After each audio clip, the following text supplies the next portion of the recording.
Olá, eu sou o professor Ricardo Ribas e esse vídeo é para você, município que está desesperado com a nova lei de licitações chegando agora no dia 1º de abril. Eu tô gravando esse vídeo em janeiro. Ou para você que tá mais do que desesperado, né? Já tá ali na bacia das almas, já passou dia 1º de abril, não sei quando você vai assistir esse vídeo, já passou dia 1º de abril, você não regulamentou, não tá conseguindo contratar porque tá precisando de parecer jurídico, tá precisando de ETP, né? Então, fica comigo até o final, que eu vou te trazer 3 formas de agilizar o teu processo licitatório, teu procedimento de contratação, com 3 regulamentos que você vai editar no teu município. Vamos lá. Antes da gente começar, é importante a gente lembrar que tem um vídeo anterior meu falando sobre o regulamento de bens comuns e bens de luxo. Esse, para mim, é o regulamento mais importante, por quê? Porque ele já deveria existir desde outubro de 2021. Se você não está entendendo o que eu estou falando, vai lá, assiste aquele vídeo, depois você volta aqui para continuar nesse novo vídeo. Mas passando aquela regulamentação, tem um segundo vídeo que eu também recomendo que você veja, que se refere à regulamentação e formas de regulamentar. E eu digo, não copiem o regulamento federal. Por quê? Porque ele muitas vezes não cabe dentro da estrutura do seu município. E isso é muito importante. O município, principalmente um município pequeno, nós não estamos falando aqui das grandes capitais, né? Mas principalmente um município pequeno, né? Você tem dificuldade de falta de servidores, você tem dificuldade com falta de capacitação, você tem dificuldade com sua estrutura, né? Poxa, se você for pegar a regulamentação, vamos imaginar lá, de fiscalização de contrato, tem o fiscal administrativo, o fiscal técnico, o gestor de contratos. Será que cabe tudo isso para cada contrato no meu município que tem 10, 15, 20 mil habitantes? Talvez 50, 100 mil habitantes? Às vezes não dá. Então esse vídeo é para você que sofre com isso. E mais, nós temos um problema que é natural a todo órgão público, né? Nós estamos aí no Brasil, não podemos esquecer. Planejamento. Normalmente nós não começamos as estações com antecedência, nós começamos em cima da necessidade. E aí, vamos imaginar que eu descubro que eu tenho que elaborar um tal de ETP, Estudo Técnico Preliminar, que agora parece que é obrigatório. Mas será que é obrigatório? Bom, o primeiro regulamento que eu quero te falar é exatamente esse, a possibilidade de você dispensar o Estudo Técnico Preliminar ou de facilitá-lo. Vamos lá. A nova lei de licitações, no artigo 18, inciso 1º, se a gente for ler o artigo 18, inciso 1º, nós vamos chegar à conclusão que todo processo licitatório precisará de estudo técnico preliminar. Ele é, inclusive, o documento mais importante, na minha opinião, mais importante da fase de planejamento. Também tem vídeo meu no YouTube sobre o ETP, ok? Mas vamos lá. O parágrafo 2º do artigo 18 até cria um ETP simplificado, mas muitas vezes eu não vou ter tempo, eu, município, nem para fazer esse simplificado.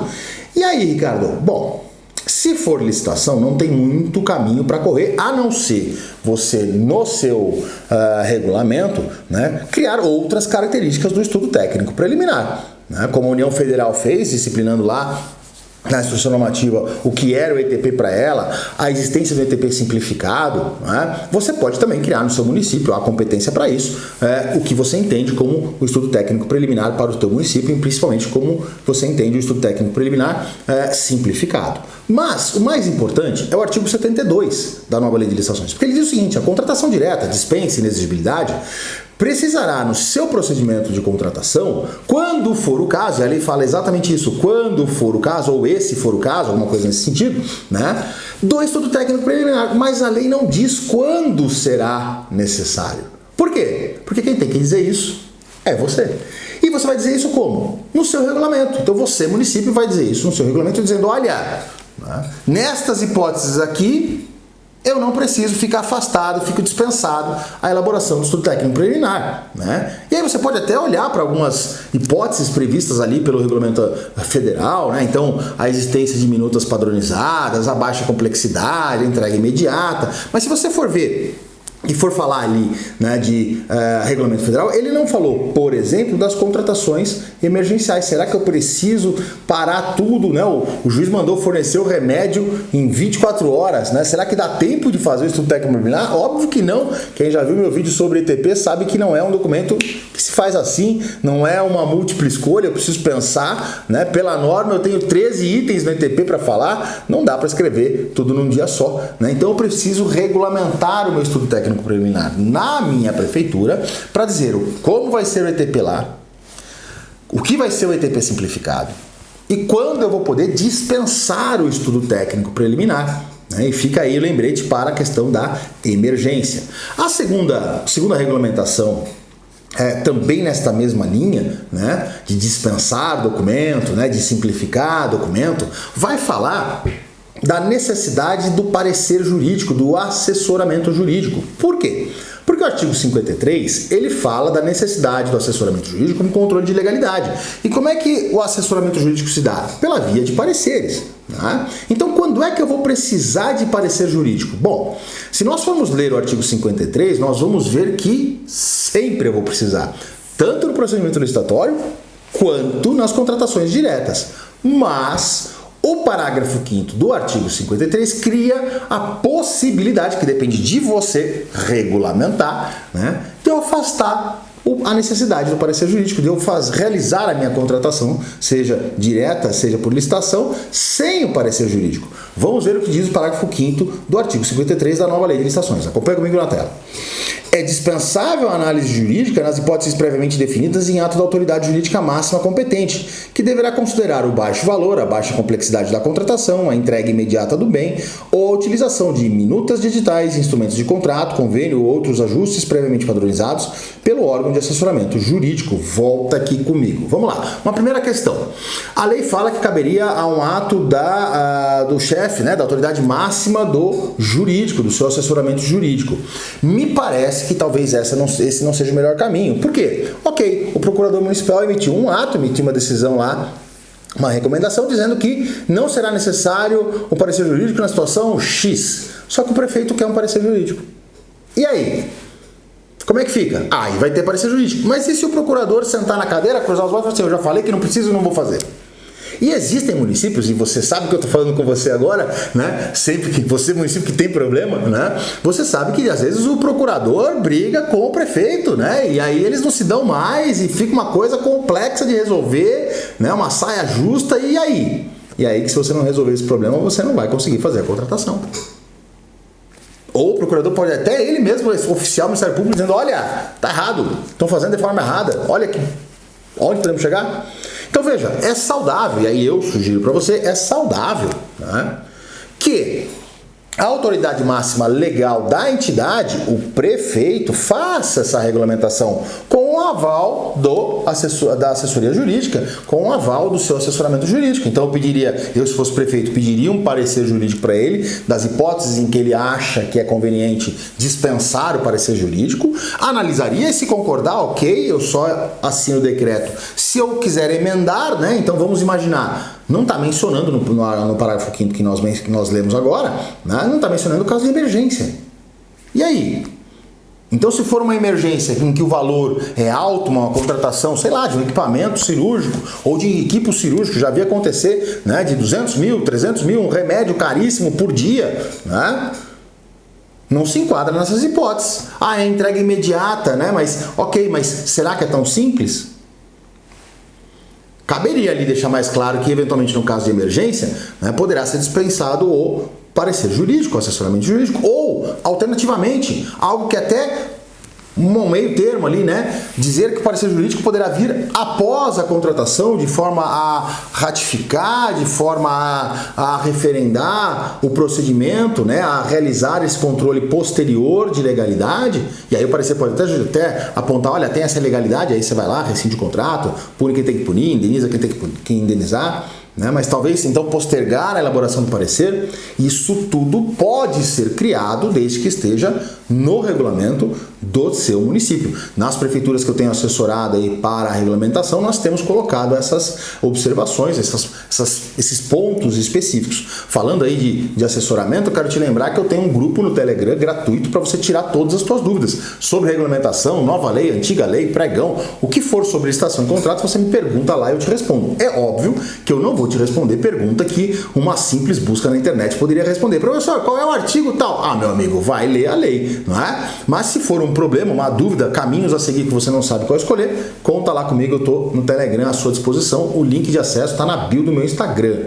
Lá na bio do meu Instagram você também vai achar um link para o meu canal do YouTube. 2 vídeos por mês sobre licitações de contratos, 10, 15 minutinhos, num tema relevante aí do momento sobre licitações de contratos. Lá também você vai encontrar o meu WhatsApp direto. Para quê? Para você pedir eventualmente uma proposta de treinamento, né? Os nossos treinamentos têm mais ou menos essa pegada aqui, né? A informalidade, a gente falar como realmente acontece, né? Ensinar de forma didática. Então, quem já fez os meus treinamentos, agradeço aí e fica para vocês consultarem sobre os nossos temas, né? E por fim, nós temos também lá no WhatsApp para você conversar comigo essa consultoria direta comigo para ajudar o seu município a regulamentar a nova lei, a aplicar a nova lei, a tirar dúvidas sobre a nova lei. Vamos voltar para cá porque a gente tem um terceiro regulamento para falar. E o terceiro regulamento para falar caiu, né, como uma luva para hoje, agora sim, cliente meu, mas que na época, né, uns 2, 3 anos atrás, calculem aí mais ou menos quando eu gravei esse vídeo para saberem do que eu estou falando,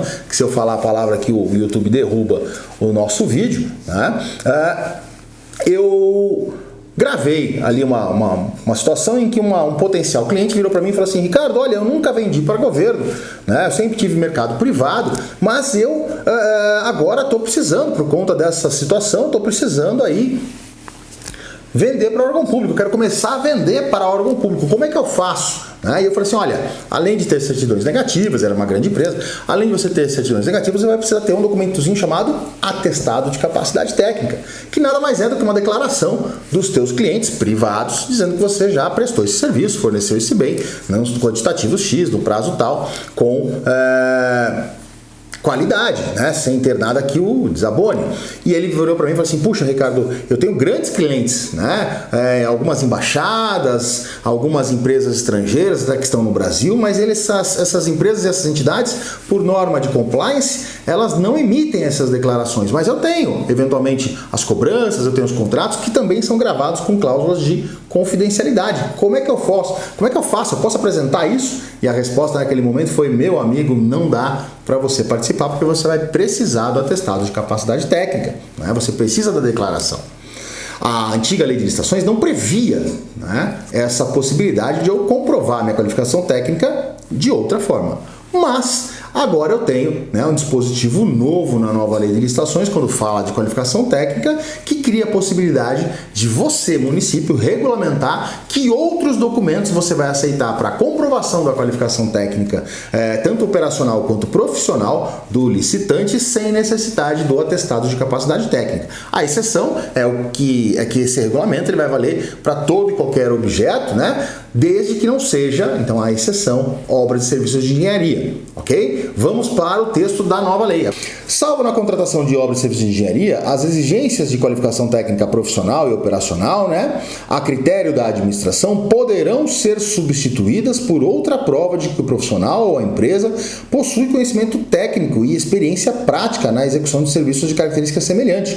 Hipótese que as provas alternativas aceitáveis deverão ser previstas em regulamento. Volta aqui comigo. Então, olha que maravilha! Você não precisa mais pedir o atestado. Você pode pedir direto a nota fiscal, que é o que todo mundo me pergunta lá no grupo do Telegram. Professor, eu posso pedir a nota fiscal direto? Eu posso pedir o contrato? Professor, é legal a administração pedir? Na 8666, só era possível pedir a nota fiscal, o contrato, né, na via da diligência para comprovar eventual atestado fraudulento, para tirar dúvidas sobre a fraude, né, de um atestado que já tinha sido apresentado. Na nova lei não, eu já posso pedir de cara, olha, se apresenta atestado ou nota fiscal ou contrato, né, para comprovar a sua qualificação. Veja que a lei fala profissional e da empresa, né, então profissional e operacional. A única questão que é importante a gente lembrar é o seguinte: isso facilita a participação das empresas em licitação. Acabei de falar um exemplo de um atual cliente nosso, né? Uma empresa que é cliente nossa.